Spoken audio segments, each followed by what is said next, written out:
Gaming is an industry built on ideas, engines, licenses, and opportunities that are teed up for greatness. But they aren't all soaring eagles or amazing falcons. Some of them are lame ducks that biffed it harder than Kinect. I don't know whether you want to talk about which, you could say Kinect as a product launch or Kinect as a product. Either. It's just, it whiffed hard. And that's kind of what we want to talk about. Hi folks, it's Falcon, and today on gameranx, 10 of the most wasted things in gaming history. Starting off at number 10, it's Will Smith's video game. An unfortunate public outburst may have hurt Will Smith's star power somewhat, but he's still one of the biggest celebrities on the planet. The man's a bona fide movie star. So when it came out that he was going to star in a video game, that should have been a big deal. It's like hearing that Brad Pitt or Tom Hanks are going to headline a video game. There are certain people that are just too big even for video games, and Will Smith is, he's one of them.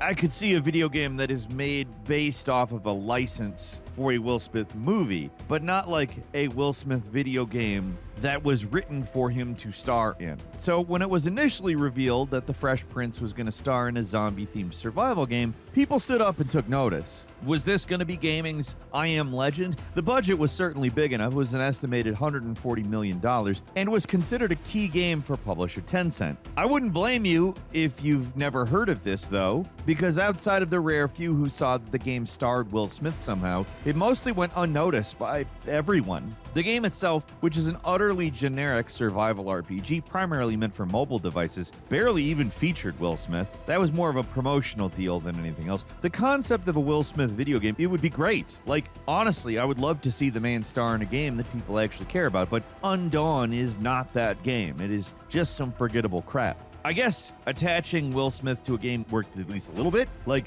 we wouldn't be talking about it otherwise, but, I'm not playing it, I'm talking about it.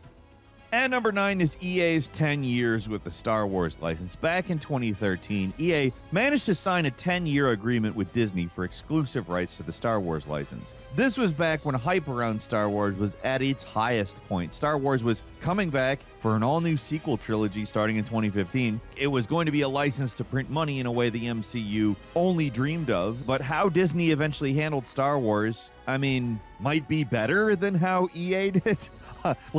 That's the scary element here. I don't think I'm going out on a limb by saying Disney kind of botched it. Like, if they announce a Star Wars project, I don't give a shit. And it's not like EA made terrible games. Like, Battlefront 1 and 2 are good games. The second one drew all kinds of fire for the way it implemented loot boxes, but they fixed that and then they canceled a shitload of games. The only games they managed to make after that were Star Wars Jedi Fallen Order and Survivor, and those are good games. But they were also kind of made in spite of EA, not really because of them. A lot of that was that Respawn had the cash with EA management after the success of Apex Legends that they were given the chance to make a Star Wars game, and they were only allowed to make a sequel because it ended up to be a big success. Every other Star Wars game EA put into production ended up on the cutting room floor eventually, and it did not matter how good it looked. A lot of them were killed mid-development, particularly 1313, where you were going to play as Boba Fett. It got scrapped in 2014, and man,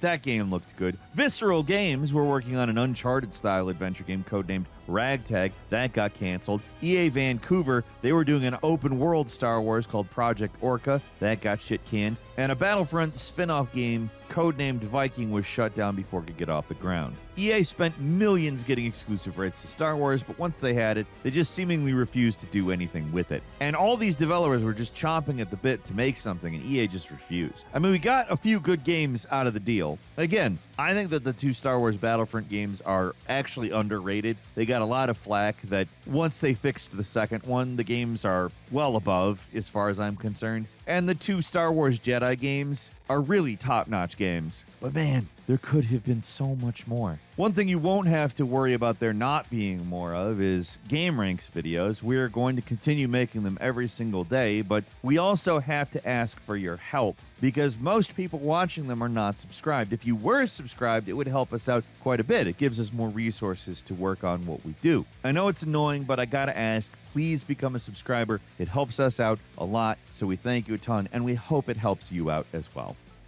And number 8 is the PSVR 2. Between the lack of first-party exclusives and the PSVR 2, it's been a tough generation for Sony. This VR headset may have been misguided as it was released after a lot of the hype around VR had already dissipated, but the actual product was good. In fact, the original PSVR was good. But at launch, the sequel was maybe the most accessible and easy to use VR device. There was potential for bringing a new audience in with this thing, but after relatively soft sales on its first week of release, Sony basically gave up on it. It was already a device that didn't have a lot of games supporting it, and one of the big flaws was that the sequel wasn't compatible with the original, so the lack of first-party support was even more obvious. Sony claimed that over 100 titles were in development for it, but as of 2025, most of those games have not seen the light of day. Production of PSVR games has seemingly just stopped. They're not even producing more headsets because there's a backlog of it. In every way, it seems like the $550 VR headset, it's pretty much dead. It's barely over 2 years old, but Sony's just given up on it. It didn't sell as well as Sony had hoped. I get that, but the speed at which they completely dumped it is incredible. Sony is making it look like Virtual Boy, even though Virtual Boy failed for reasons beyond its first week. The PSVR is actually a really good product. The Virtual Boy was the Virtual Boy, but the lack of support and general consumer disinterest with VR in general really hurt its sales, on top of being an expensive thing that you need to get on top of getting another expensive thing, the PS5. It's just not worth it for most people. The PS5 is already short on games that PlayStation fans want to play, but the PSVR 2 has barely anything on it. It just came out at a bad time. It's not a bad device, but VR is just kind of like no one cares. And because of that, rather than get behind the product and make it worthwhile, they're just like, all right, fuck it.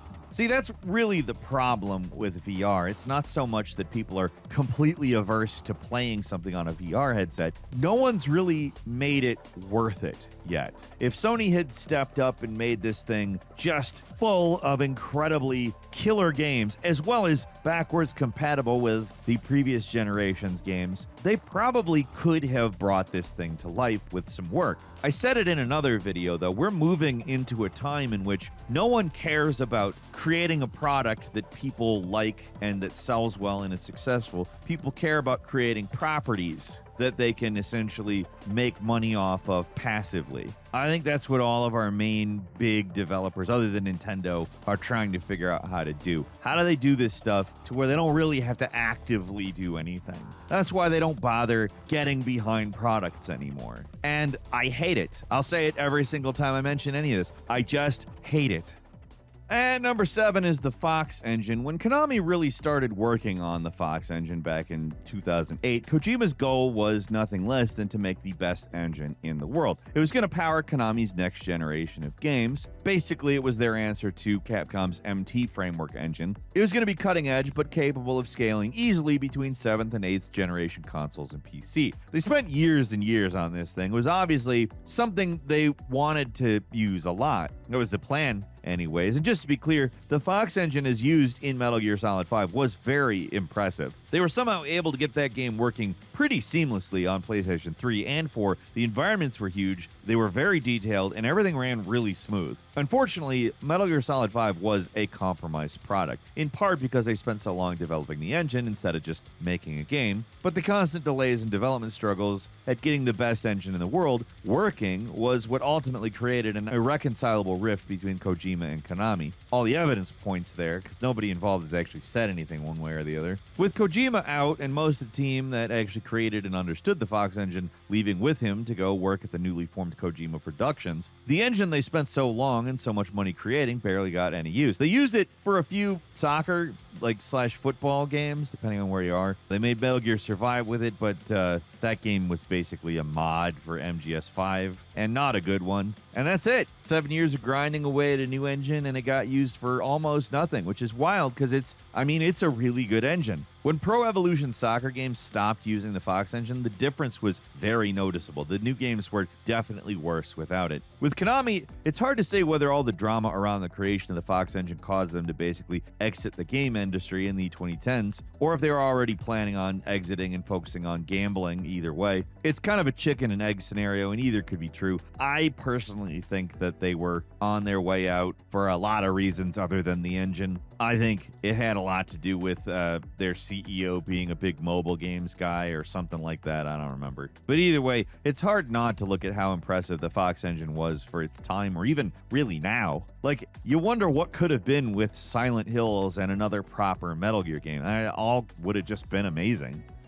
At number 6 is Geomod 2.0. Volition's lasting legacy is probably the Saints Row games, but Red Faction was where the studio really innovated. The destruction technology they created for Red Faction Guerrilla, called Geomod 2, was and still is impressive. There are very few things as satisfying as driving a truck into the side of a building and watching the place crumble around you, or blowing up an enemy base piece by piece. There's other more modern games with some impressive destructibility, but no other game has quite captured what Guerrilla was able to accomplish. Not even its own sequel held up in comparison. In one of the most baffling decisions ever, Volition for some reason decided to follow up the open world Red Faction Guerrilla with a linear corridor shooter with some level of destruction, yes.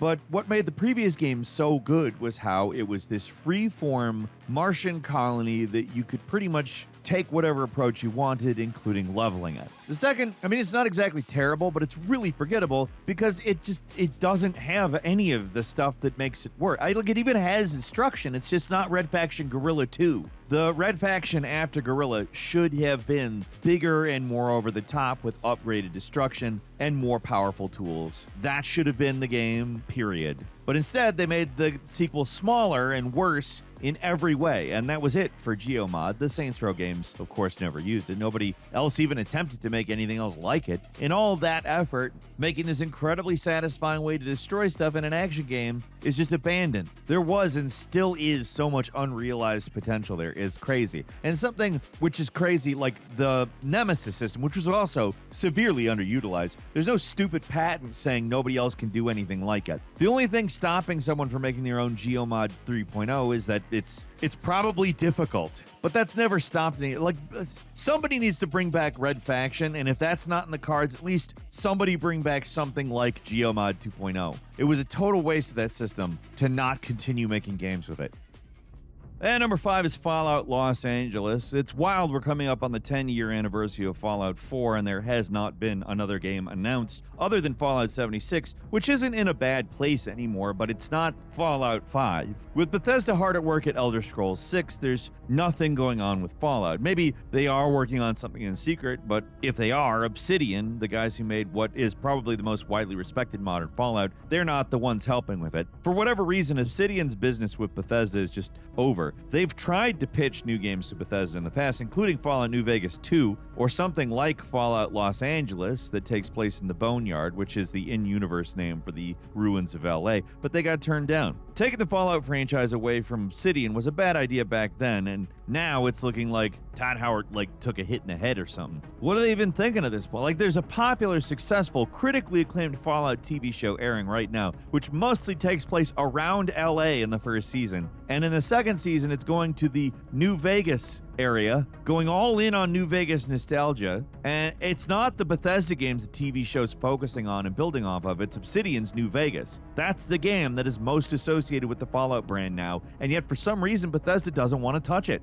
Did somebody at Obsidian pants Todd or something? Was Todd giving a presentation and somebody came up behind him and pantsed him? It's just such a ridiculously huge missed opportunity for so many reasons. They're just walking away from easy money at this point, especially because a new Fallout game has pretty much zero chance of coming out while the show is running, unless the show manages to go for 8 seasons, or maybe Bethesda slaps together a New Vegas remaster or take advantage of their renewed interest in some other way. I don't know. Both Obsidian and Bethesda, they're owned by Microsoft now. There's nothing stopping them from collaborating again, other than it just isn't happening.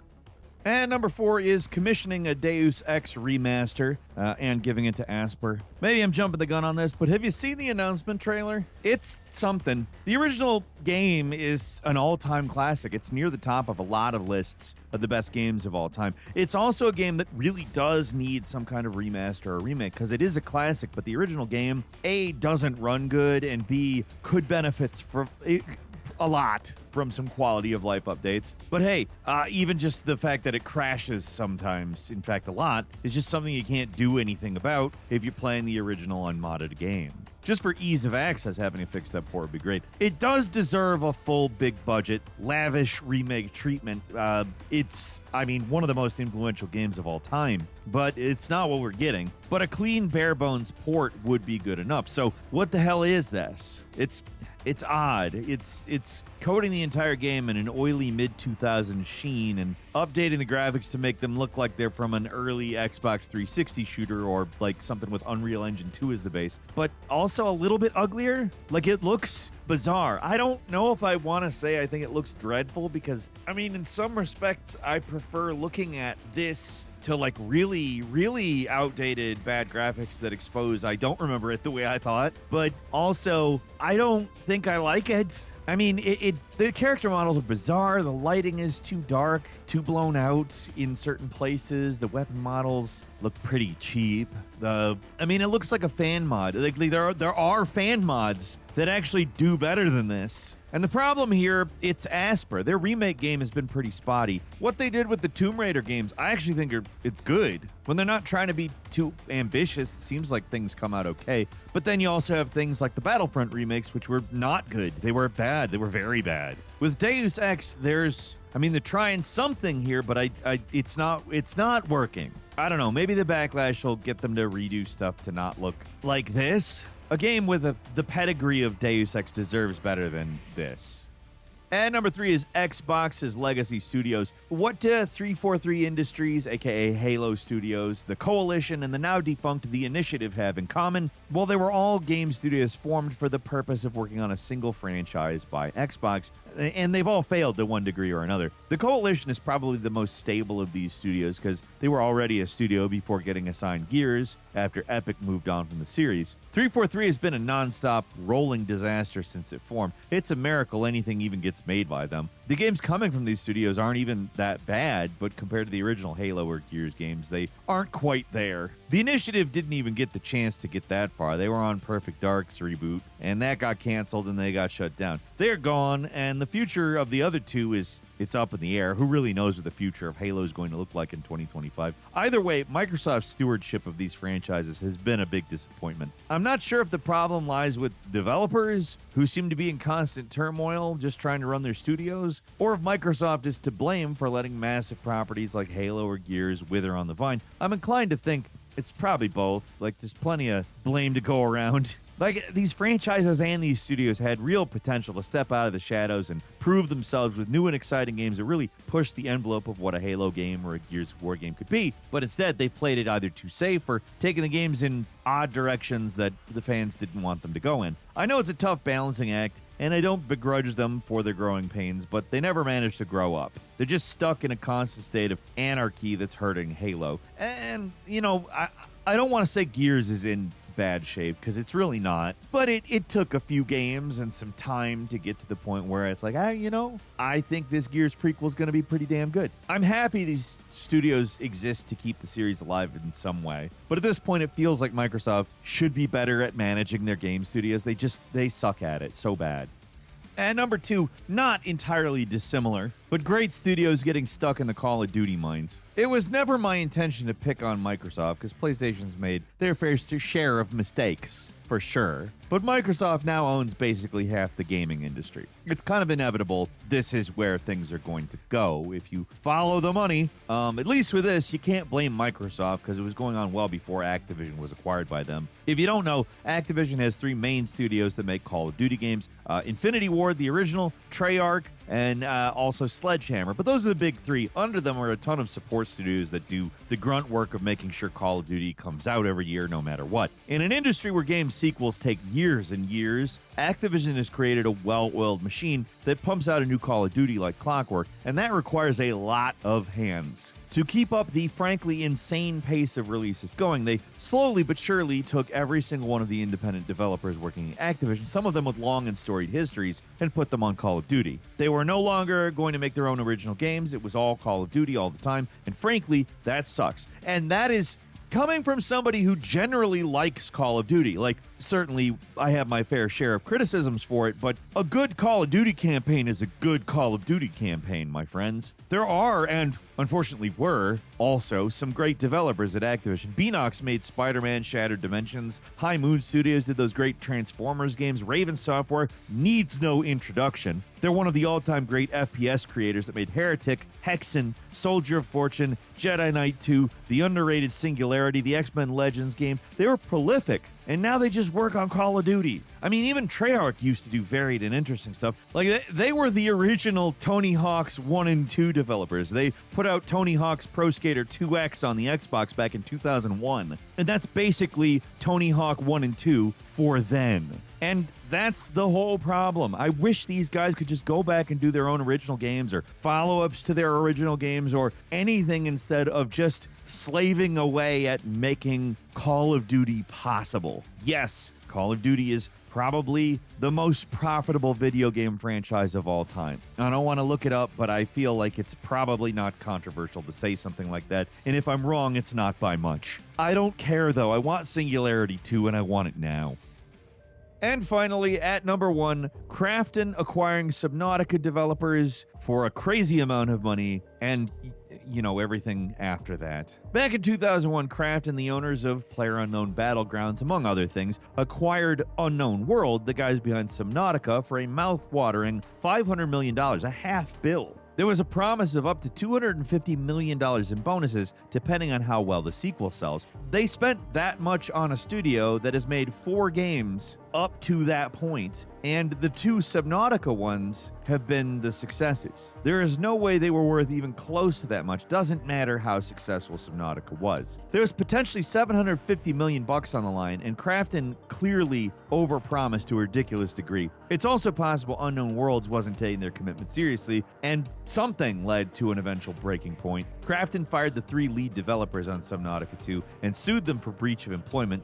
They laid out a case that the Subnautica devs were essentially not doing their jobs. They were too distracted by personal projects. They also claimed the developers were planning on releasing the game without Krafton's support, and that they downloaded company documents they're not supposed to have access to before leaving. You might be tempted to side with Krafton over hearing all that, but their legal filings have made them look pretty sketchy in this situation as well. The whole thing is a big mess and probably should have been avoided at this point. Krafton shouldn't have promised an extra $250 million in bonuses. It basically set them up to have to figure out some way for Subnautica not to do well, so they didn't have to pay it out. Unknown Worlds probably should have just remained independent too, if they wanted to keep making games the way they'd been making them before without interference or oversight. All that money thrown around for a game that at this point could possibly not even come out. That's the biggest waste of all, because we might never get this game, and that sucks more than anything else. At least Unknown Worlds is still around to keep working on it, but honestly, it's hard to know what it will look like when it finally does come out, if so.